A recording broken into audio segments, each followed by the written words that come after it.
that area is going to be. Guidelines will help you determine, I think, if people want to be included or not. Right. I think it's important to note, there's the guidelines. You're not going to open a book and it's not going to say, okay, I'm going to put a sign up on my business. You're not going to turn to page 8. It's going to say, this is the sign you put up. You know, it's going to have recommended kind of standards as far as size, material, makeups, paint colors. True, but we don't know that. I mean, you're saying that, but you could come up with a set of guidelines. Yeah. That be. I could, but in the same way that that you're elected, you know, the city council created this commission, and then the members were appointed. You know, and I'm not saying that we couldn't do something like that, but again, we're saying, you know, these guidelines are going to come before you. You're going to see them. Let's say we approve the guidelines, and then somebody wants to make a renovation. They have to apply for this certificate of appropriateness, right? So Yes. who approves that? That would be the commission. Once we approve the guidelines, and once we approve the designation of the area, we're pretty much out. That they police the guidelines. Let me add too, though, that those guidelines, say somewhere along here, there's a concern. You're not going to, Drew's not, or the commission isn't going to develop a set of design guidelines that would be appropriate for Lockerbie Square. At least not at this stage, right? That's why it's important, that process with the community. The design guidelines should match the economic status and situation of that community. It wouldn't be appropriate to do a Lockerbie Square historic district here. It's not at that level, and it's maybe it just wouldn't be appropriate working with the community. So To me, it's almost like I'm buying a car, but I don't know what's in it. I don't know how many miles it's got. What you're doing with it. and that's why I'd be surprised as far as why somebody would be so adamant about being opposed to being included in the historic district when they don't know exactly what it is they're opposing. Exactly that way.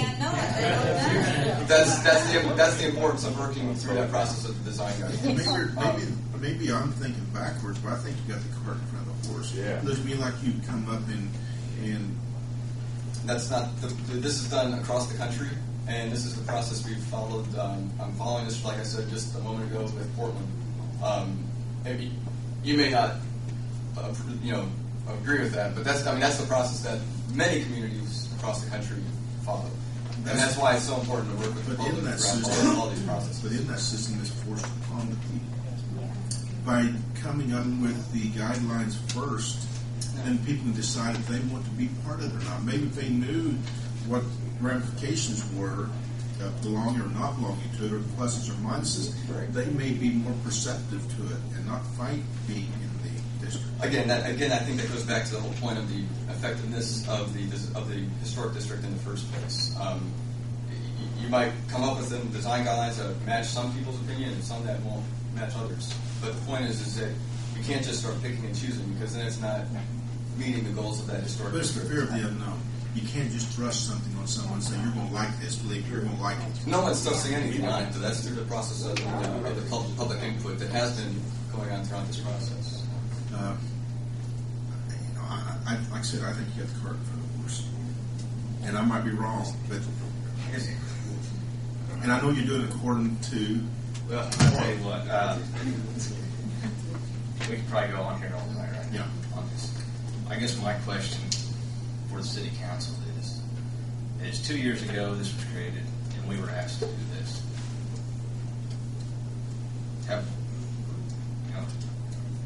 My question for you is, I'll forget the last 2 years. If I spend another 2 years, am I going to waste my time? Yeah.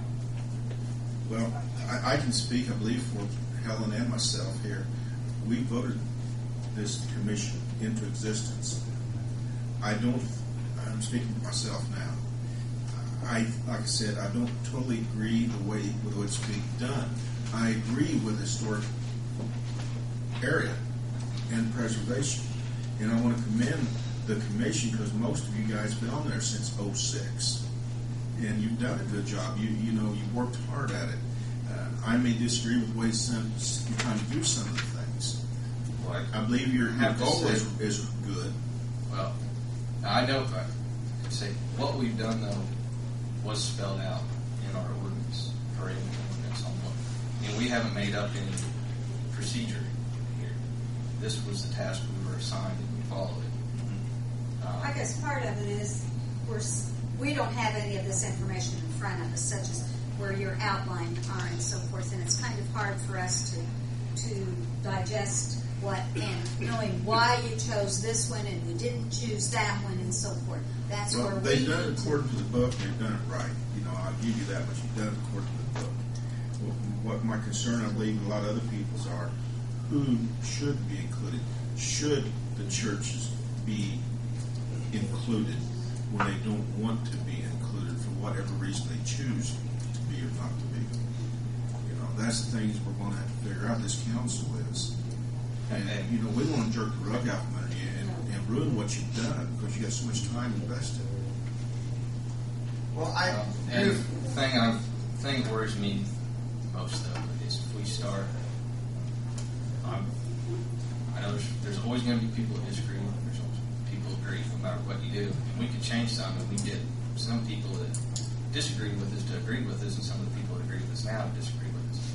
The thing I'm worried about is once you set a precedent of letting people pick and choose in this, it's never going to stop. If I understand you right, like you said, Gary, the first decision was making a decision to create a historic district. So that's what they've done. And there must have been some thought put into it because rather than just a box, they have it jutting every which way. But once the historic district is created, at that point, the next step would be establishing guidelines. So, I mean, we could establish a historic district without any guidelines. I can see that as a first step. And here's the thing, too. Once the district's established, until there are guidelines, there's nothing for us to base any decisions on. So, you know, it's not like this is going to be created today and tomorrow somebody's got to walk in and say, I want to do this. We can't do that. We can't say, no, you can't do it because we don't have guidelines. You know, there's nothing for us to follow. So until those guidelines are set, and as I said, there's going to, just like when we were creating this district, you know, we've held numerous public meetings and notified business owners, property owners in downtown about it, and have discussed this in length with many people. And the same things are going to be done with the guidelines. And I understand that. I really believe, though, if you rid the air of confusion or the unknown, if you will, listen to what they have to say. Is it in the agenda to have another open meeting? Or is that over with? As far as Public meeting for the orders or the... This is it. This is it. All the building owners got notices inviting us to come tonight and comment. And we're all sitting back here, we want to turn tonight. Right, tonight. and I'm happy to sit down now and look forward to them. I think that's And we can't take forever on this tonight because there's going to be another before it votes. There's a point that needs to be made, though. So Drew, I appreciate it. Thank you. Thank you for your time. And we'll try to get this done real quick. We'll spend, like I said, a few hours on this, not everything said we want to. Gene, you've been ready to... Yeah, there's one thing I want to interject, and I'll come up to the podium. And my name is Jean Johanneman, and I'm a business owner and a building owner in the downtown. One thing that hasn't been discussed tonight is I believe it's called a conservation district. Conservation district, rather than a preservation district, would kind of ease people into this and not be as restrictive. And I brought this question up at the public meeting that they did have, this board did have, and they opted to go for the preservation district rather than go the conservation district. And I think Joe can probably explain to all of you what a conservation district is that is different than a preservation district, and that might help to ease people into what's actually going on here rather than scaring them with going straight to the preservation district. So, Joe, if you want to expound on the conservation district concept. If that's okay? Yes. All right. I'll be brief again so others can talk.